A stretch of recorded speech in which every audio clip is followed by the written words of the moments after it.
Bismillahirrahmanirrahim. Alhamdulillahi Rabbil Alamin. Wassalatu wassalamu ala Rasulil Amin. Wa ala alihi wa sahbihi ajma'in. Amma ba'd. Assalamualaikum warahmatullahi wabarakatuh. Alhamdulillah, tuan-tuan dan puan-puan, bersyukur kita hadirat Allah Subhanahu wa taala.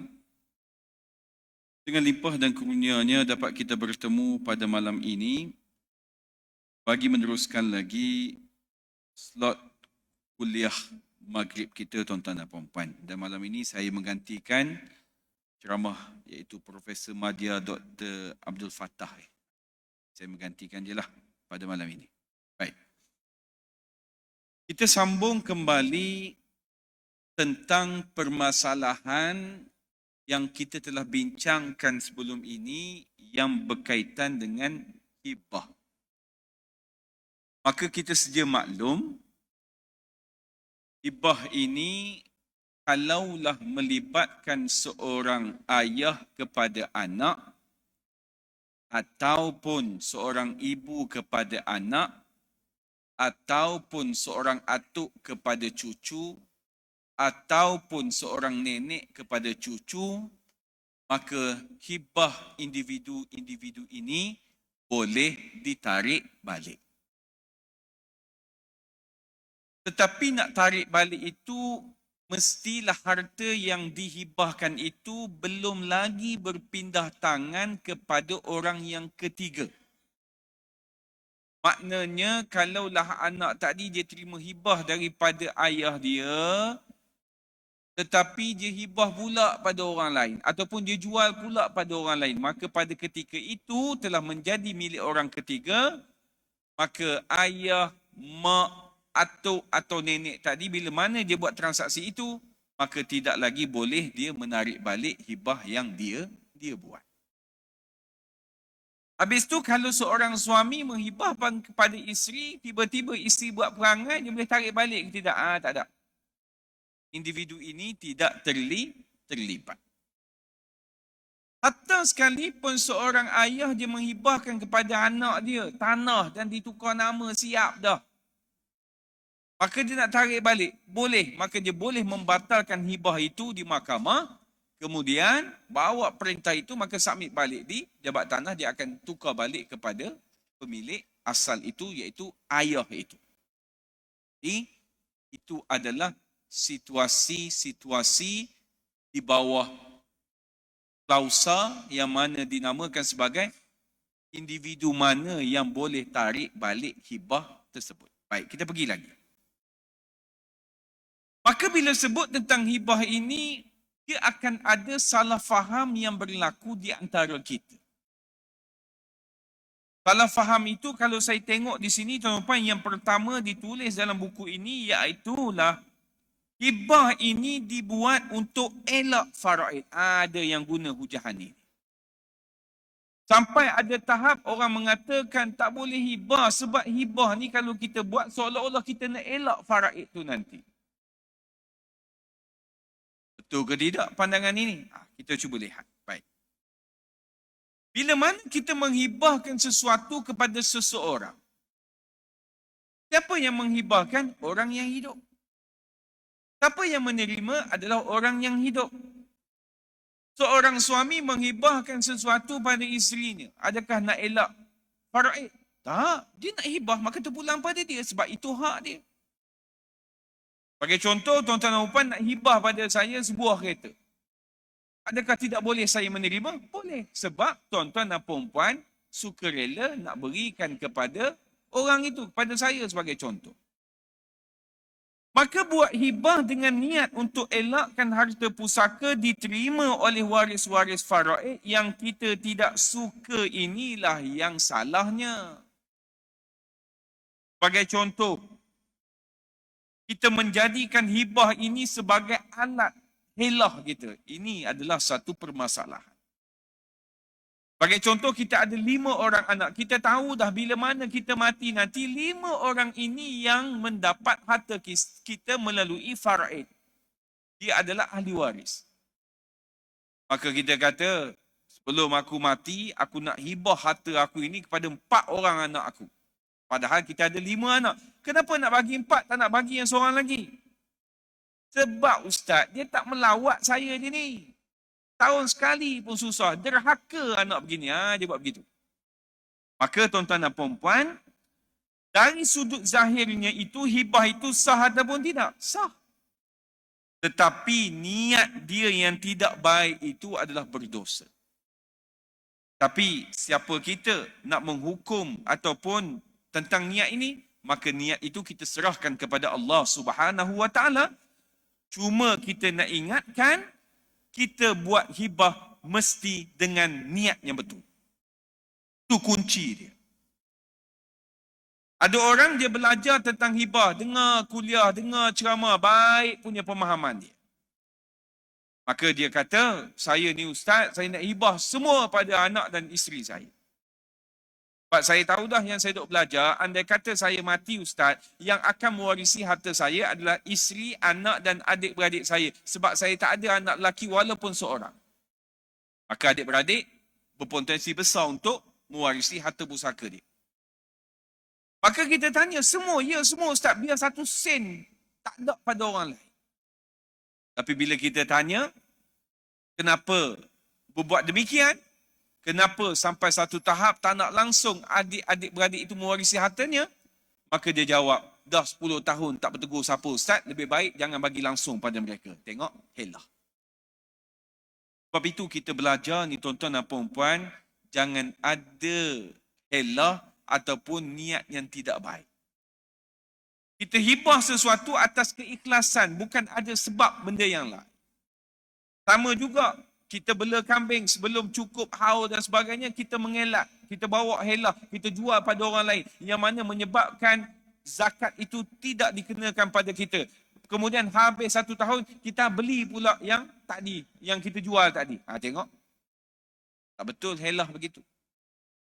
Sama jugalah, bila mana tu imam ni, Siratal ladzina an'amta alaihim ghairil maghdubi alaihim waladdallin. Amin. Bismillahirrahmanirrahim. Qul huwallahu ahad. Dia baru kat kereta. Maka dia kata sebelum habis qul huwallah tadi, berlari begini, gog. Pom, Allahu akbar. Dia pun rukuk sekali. Kenapa perlu berlari?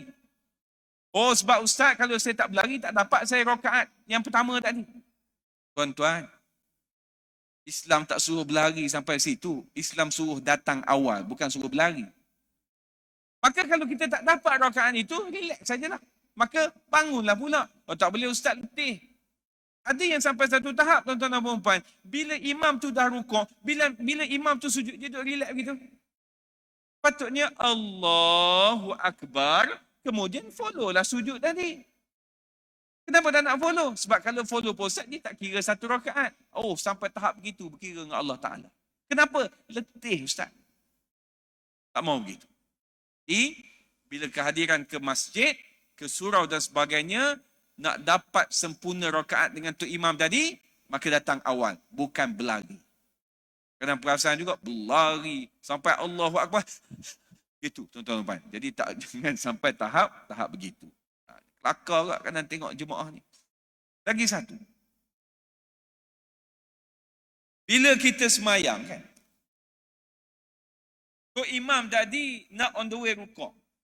Maka Allahu Akbar, baru Allahu Akbar.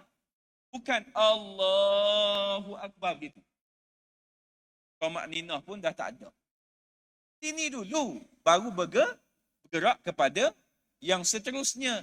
Bukan kita Allah tadi dengan kita terus pergi kepada rukuk ataupun sujud. Jadi dia ada makninah dia step by step. Baik. Maka yang pertama adalah hibah untuk elak faraid tidak ada. Cumanya kalaulah ia ada helah di sebalik itu, maka percayalah perbuatan itu adalah perbuatan yang berdosa dan tidak baik. Kerana apa? Sebab kita ada helah untuk nak mengelakkan orang itu daripada menerima harta pusaka kita. Baik, yang kedua. Salah faham tentang hibah yang kedua adalah hibah pemberian selepas mati. Ni. Onok cerita bab ini. Maka hibah selepas mati ni tuan-tuan dan puan-puan, ia adalah merupakan salah faham. Sebab asas hibah ini sebenarnya adalah pemberian semasa hidup. Terlalu banyak produk hibah bersyarat yang menjadikan kematian sebagai syarat bagi pelaksanaan hibah. Hari ini. Sebab orang punya perangai hari ini, dia nak buat hibah, dia nak ada syarat. Yang penting, yang pastinya dia nak dia mati dulu. Barulah orang itu boleh menerima. Baik. Maka tuan-tuan dan puan-puan, bila sebut tentang hibah bersyarat ini, dia tertakluk kepada pengesahan hibah di mahkamah syariah. Bila ada syarat-syarat yang terlampau banyak, tuan-puan kena pastikan syarat-syarat ini betul dan teratur. Tuan-puan jangan ikut dan saja tulis. Tuan-puan buat syarat yang kadang-kadang entah apa-apa. Tuan-puan adalah hibah pada dia. Kemudian tuan-puan syarat pula pada dia, bila mana aku hibah pada engkau, harta yang kau terima tadi, 50% kau kena sedekah pada rumah anak yatim pula dah. Dah bagi pada dia, bagi arahan pula suruh sedekah pada rumah anak yatim. Kenapa tak bagi sedekah sekarang? Tak boleh start sebab saya hidup lagi. Ini masalah. Sebab itu soal sedekah, infak, jariah dan sebagainya, buatlah waktu hidup. Waktu hidup cerita ni. Kenapa kita semua duk berfikir biar mati dulu Ustaz baru berjalan benda-benda tu? Tak payah, waktu hidup buat je lah. Sebab bila mana berlaku saja kematian, apa confirmation yang tuan-puan boleh katakan bahawa ia ikut seperti mana yang tuan-puan nak buat? Sedangkan tuan-tuan tak boleh nak arah, tak boleh kita kata nak selia dah ahli waris tadi. Adakah kita nak hadir dalam mimpi dia? Tu pun kalau boleh hadir dalam mimpi dia, aku tak boleh hadir? Buatnya malam tu hadir dalam mimpi, dia pula mimpi Ultraman, hilang mimpi kita tadi. Kita nak buat benda-benda pelik begini. Kalau kita berniat nak melakukan sesuatu dan kita ada kemampuan, maka terus buat, jangan tunggu. Sebab manusia ini saya lihat kadang-kadang kalau ibadah yang berkaitan dengan makan modal dia, dia selalu kaitkan dengan kematian. Bila aku mati, begini. Tak payah buat sekarang. Tak perlu nak tunggu mati. Tak perlu nak tunggu itu, meletakkan syarat yang macam-macam. Cumanya, kalaulah tuan-puan cerita tentang hibah pemberian selepas mati, hanya hibah takaful sahaja yang dilindungi oleh Akta Perkhidmatan Kewangan Islam 2013 yang menjadikannya sah dan berkuat kuasa. Hibah takaful, ceritalah. Kita bayar sebulan 100. Cukup setahun, kita mati. Yang kita ambil produk dulu, hibah takaful dapat 200,000 kalau kita mati. Maka, kita baru bayar berapa? Kita baru bayar setahun. Sebulan 100. Kita baru bayar 1,200. Dah macam mana pula datang 200,000 itu Ustaz? Daripada orang lain sama-sama carum dengan kita. Manfaat itu daripada orang lain sama. Maka hibah takaful dia clear. Dia akan terlaksana bila mana yang mencarum itu mati. Dan yang dinamakan sebagai penerima itu akan layak menerima secara total apa yang telah diambil produk itu, berapa jumlah hibah takaful itu. Sebab itu, kalau tuan-puan rasa nak ambil hibah takaful, ambil lah. Tuan-puan ambil. Suruh suami pun ambil, isteri pun ambil. Jadi kalau suami mati, isteri dapat manfaat. Kalau isteri mati, suami dapat manfaat. Tapi jarang, selalunya isteri suruh suami dia ambil. Dia tak ambil pun untuk suami dia. Saya pun tak faham. Tanya balik rumah nanti tanyalah. Kenapa buat begitu? Yang ketiga. Salah faham tentang hibah yang ketiga adalah dia mengatakan bahawasanya hibah dan wasiat ni sama je. Mana nak sama, ejaan pun lain. Hibah, hibah. Wasiat, wasiat. Maka hibah dan wasiat ini, dia bukan nama sahaja berbeza, rukun pun berbeza. Dia tak sama, tuan-tuan dan puan-puan. Maka kedua-dua ini, tuan-tuan dan puan-puan, dia sangat berbeza dan tolonglah jangan salah faham. Kerana apa? Sebab hibah pemberian semasa hidup, wasiat pemberian selepas mati. Siapa yang mati? Pemberi wasiat yang mati. Kalau penerima yang mati dulu, maka wasiat tadi tak boleh jalan. Maka terbatal wasiat tersebut. Dia kena pindah pula kepada penerima wasiat yang seterusnya.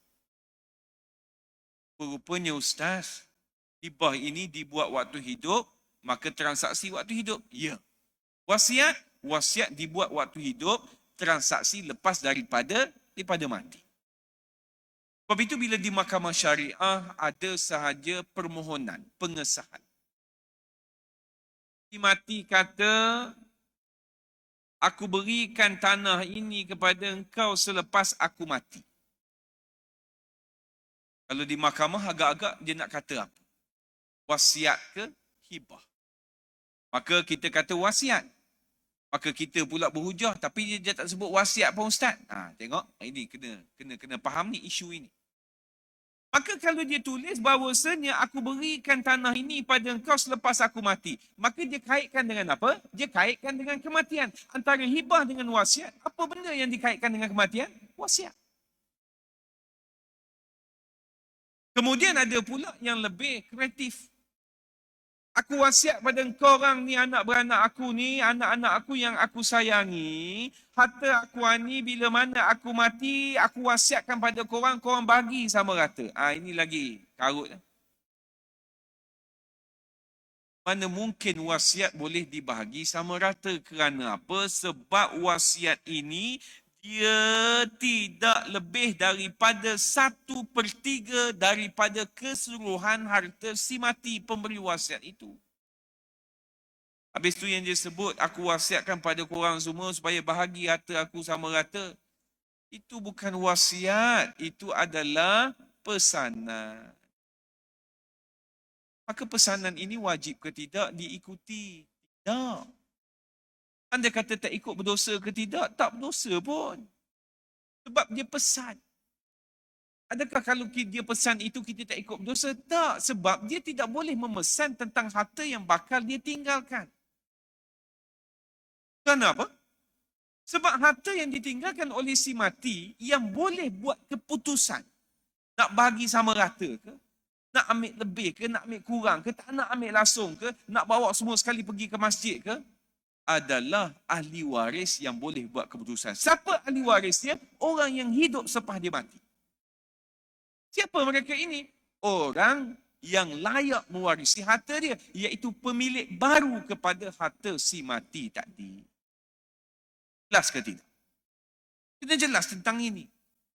Jangan kita bermain dengan istilah hibah pun kita kata wasiat, wasiat pun kita kata hibah. Pesanan pun kita kata wasiat, wasiat pun kita kata pesanan. No.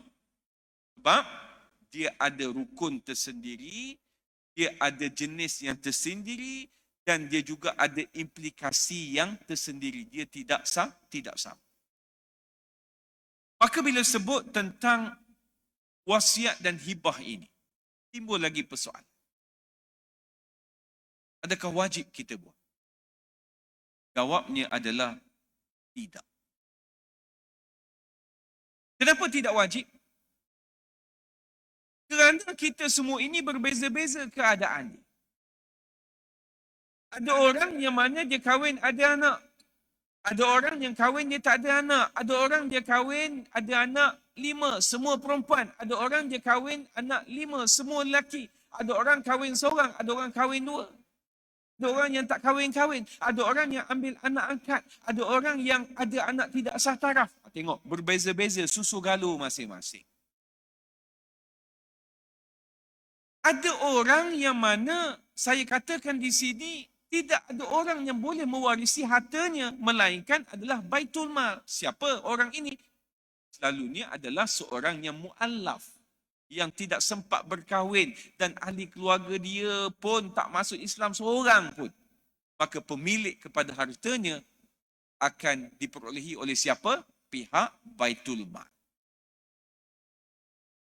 Maka orang-orang begini, dia dia kena tahu kalaulah situasi yang mana ahli warisnya ini jadi seperti ini dan dia menganggap dan mengatakan dia nak beri pada seseorang ini sedangkan seseorang ini tidak boleh mewarisi hartanya, maka waktu inilah gunakanlah elemen ataupun option hibah ataupun wasiat.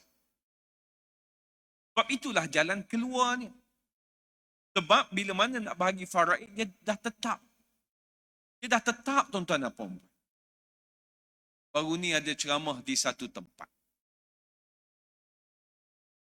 Cuma dia tanya soalan. Dia kata, Ustaz, saya nak tanya soalan. Kalaulah seseorang itu dia anak angkat, adakah dia boleh mewarisi harta yang ditinggalkan bila mana mak angkat dia meninggal? Kemudian dia cakap lagi, dan anak angkat itu baru mengetahui bahawa dia anak angkat pada si mati adalah selepas 20 tahun si mati meninggal. Maka saya kata, tak boleh. Anak angkat tidak boleh mewarisi walaupun 1 sen harta. Maka dia rasa tak sedap, dia tanya lagi, ni kes saya Ustaz, bukan kes orang lain. Saya kata, dia pergi mengaku pula dah kes dia. Sebab jawapan ni tak akan kena dengan keinginan dia. Jemaah ramai. Pergi lagi. Tapi Ustaz, nama saya ini, dinasabkan kepada ayah angkat saya. Tengok, dia nak kuatkan hujah dia. Saya tak nak kena jawab. Saya kata, tetap tak boleh. Dia pergi lagi. Dia kata, Ustaz, saya ini disusukan oleh mak angkat saya. Itu ibu susu saya. Boleh ke tidak mewarisi? Maka saya kata, tak boleh tuan. Sap meleleh air mata dia. Itu tuan-tuan umpan kalau duk tanya dalam majlis, janganlah cakap ni kes saya. Cakaplah ni kes kawan saya, padahal kes saya. Tak apa, saya benarkan. Inilah kod lain. Kalau orang tengok, dalam kes ini, benda-benda ini kadang-kadang sensitif kan? Jadi ada tukang gosip, jadi nu. Kan? Tolong elak. Tak apa, cakap je. Contoh kes, maka happy je lah. Jawab kan? Kalau tak kena dengan apa yang telah berlaku, buat macam mana? Kena pasrah lah. Si tuan-tuan terfikir. Macam mana Ustaz? Sedangkan dia anak angkat tapi dinasabkan kepada bapa angkat. Kalau tuan-tuan nak tahu jawapannya, kita tanya orang-orang senior yang dalam masjid ini. Kalau dulu mengambil anak angkat dinasabkan kepada bapa angkat, boleh ke tidak Haji? Tak tahu.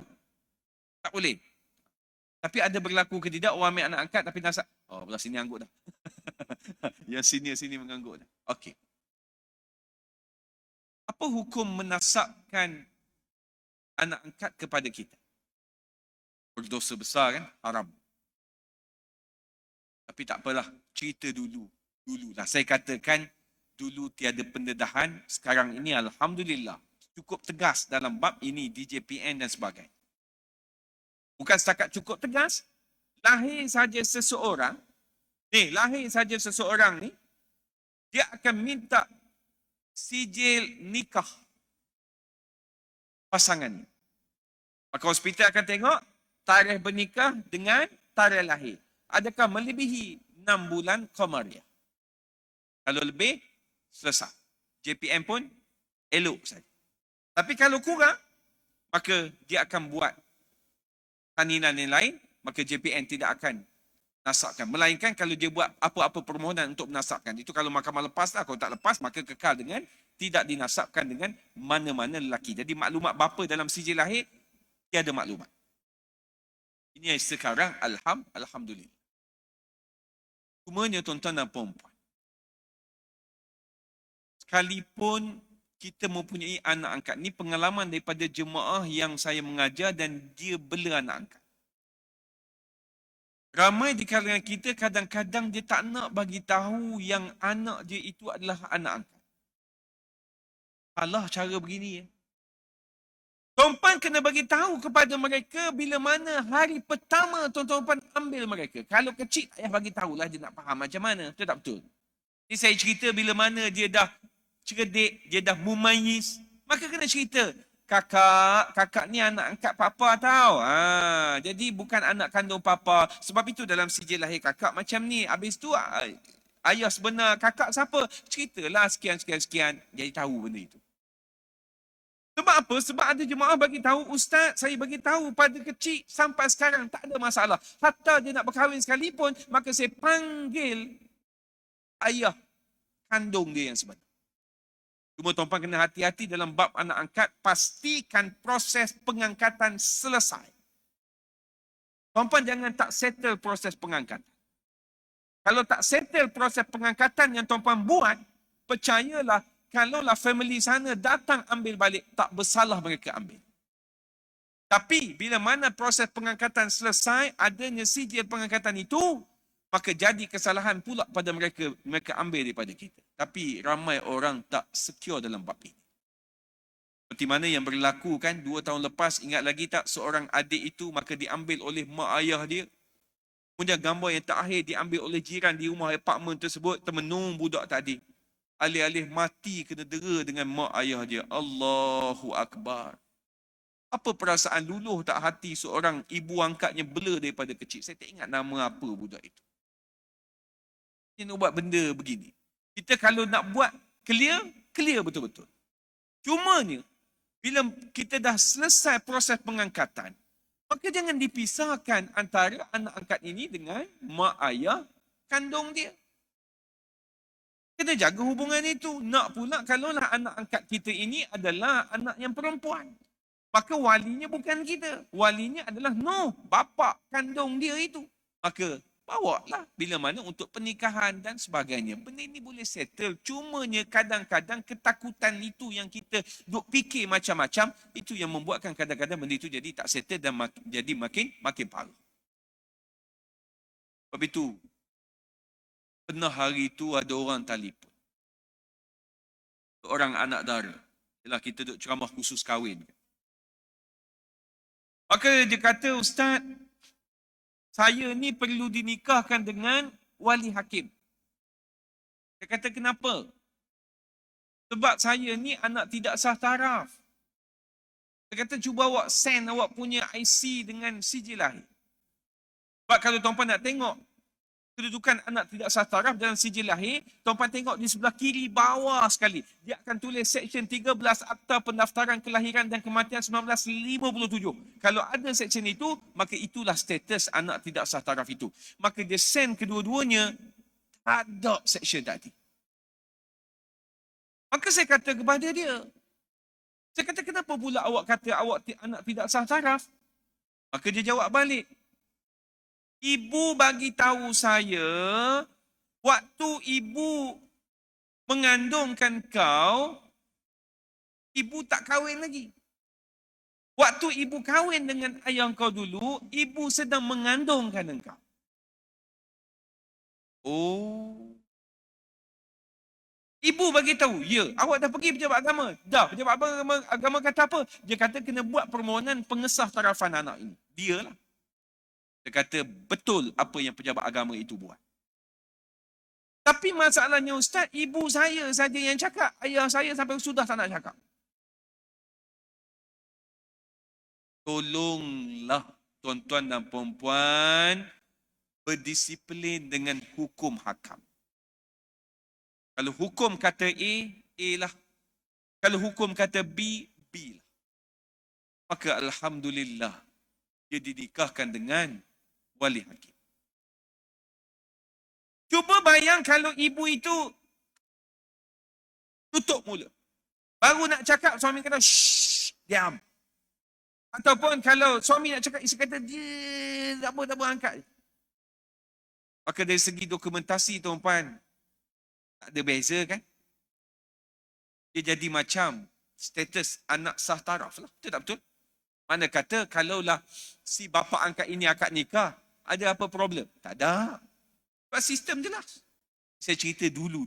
Sekarang ni tak ada dah. Dia dah tapis kau punya tuan-tuan dan puan. Tuan-puan ingat, tak ada ke permohonan memfarakkan nikah di mahkamah? Ada. Memfarakkan nikah itu pernikahan berapa lama? Ada yang sampai dah beranak pinak, maka dibuat permohonan farak nikah disebabkan isu itu. Ada juga sahabat saya, tuan-tuan dan puan, di sebuah negeri, dia akad nikah satu pasangan. Lepas akad nikah, lepas seminggu, penguatkuasa agama Islam negeri tersebut panggil dia, IO panggil buat siasatan. Dia kata kenapa pula? Rupa-rupanya yang dia nikahkan itu adalah masih lagi isteri orang lain. Maka tuan-puan pun pelik. Takkan pejabat agama tak siasat dulu? Nak siasat apa kalau dah bernikah di Selatan Thailand, kemudian dokumen pun tidak pernah didaftarkan di Malaysia? Tuan-puan ingat kita punya tekan kat komputer boleh tahu dokumen di Thailand? Mana boleh? Pasport boleh lah, aktiviti buat di sana mana nak tahu. Kita bukan ada sistem boleh link dengan sana. Melainkan bila mana mereka bernikah di sana, kemudian mereka balik ke sini buat pendaftaran, adalah rekod. Kalau tak buat, oh jangan buat main-main bab ini. Itu bab yang kita kata cukup besar. Kalau isu pengesahan lafaz cerai, macam mana? Dia bercerai ikut suka dia, dia rujuk ikut suka dia. Dia pun tak tahu cerai itu sah ke tidak, dia ikut cakap suami dia. Maka isteri kata, abang lafaz tadi jatuh talak ke tidak? Maka suami pun jawab, seingat abang, abang belajar darjah 6 dulu tak jatuh. Memang jahanam apa yang dia kata. Tuan-tuan, bila saya bongkarkan benda ini, percayalah apa saya nak katakan di sini, benda basic pun kita belum menguasai. Saya tak tahu kita tidak boleh menguasai itu sebab apa. Nak kata pasangan berkahwin, tak ada kursus, tak ada kelas, mohong. Kita ada kursus perkahwinan yang sehari setengah. Kemana lagi? Maka kita nak bercerita tentang faraid. Besar benda ni. Soal lafaz cerai, soal pernikahan, itu pun ada yang kantoi, maka nak pergi yang ini. Boleh, tuan-tuan dan puan-puan boleh lah. Ni saya cerita orang awam. Tuan-puan jangan fikir tentang diri sendiri, ya, minta maaf saya cakap. Tuan-puan kena fikir juga orang di luar sana. Tuan-puan nak mengharapkan saya nak pergi ceramah pada mereka, tak lepas tuan-puan, dia ludah begitu, ya barangkali. Tuan-puan lah kena bantu. Para asatizah berapa kerat sangat. Mereka hadir pun di tempat-tempat yang baik, iaitu di masjid, di surau. Yang datang siapa? Yang datang Tuan-Tuan Haji. Lama kelamaan, meninggal. Tuan Haji Ma'ruf tak ada dah. Besok siapa pula? Dalam sekali, tinggal Tok Imam dengan Bilal begitu je. Benda ini penting.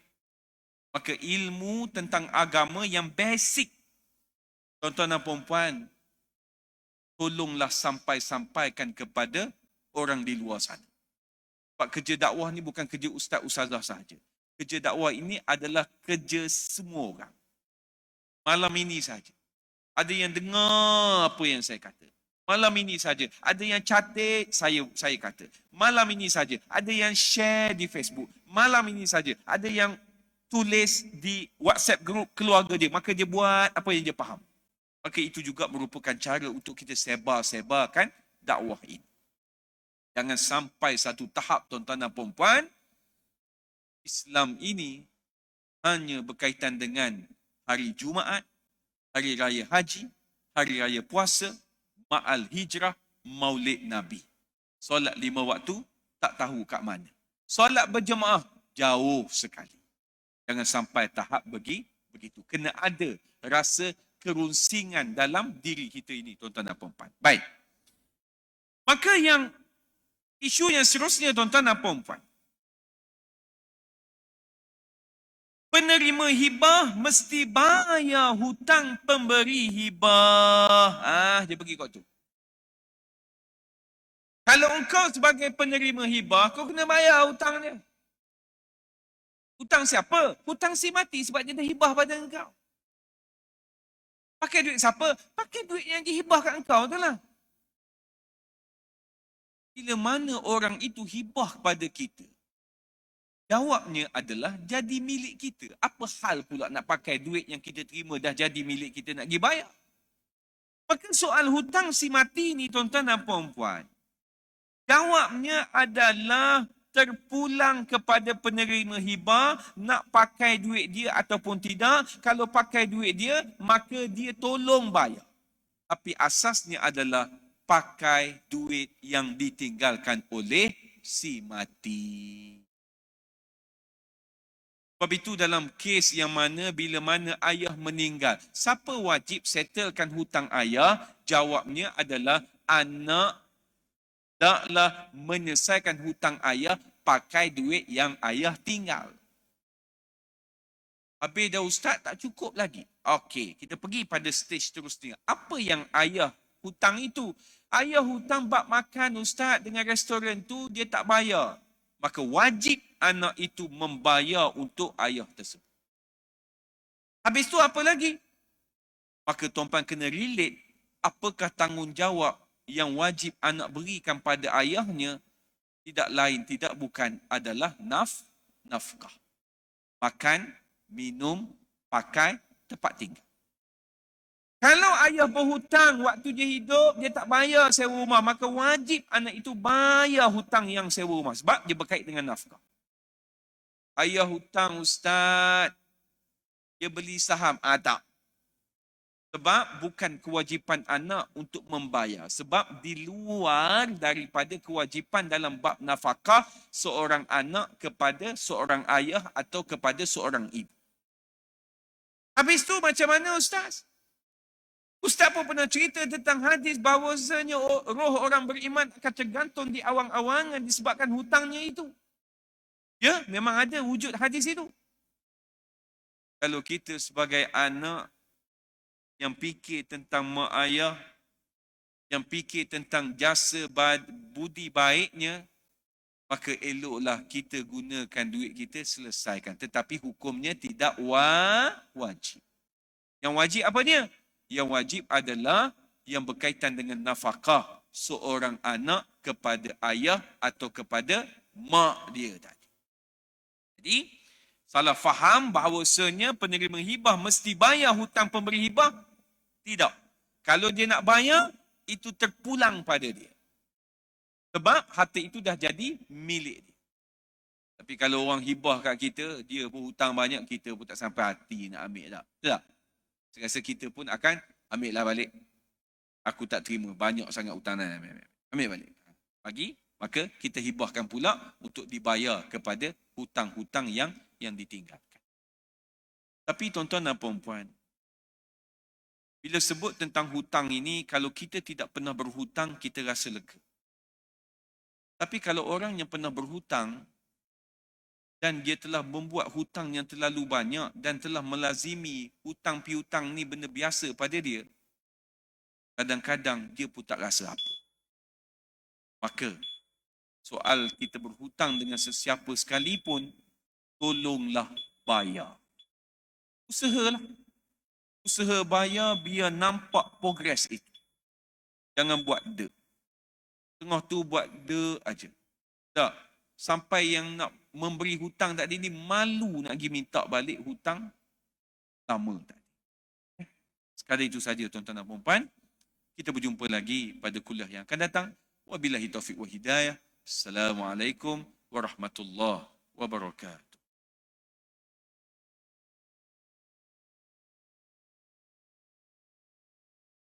Alhamdulillah, wa la ilaha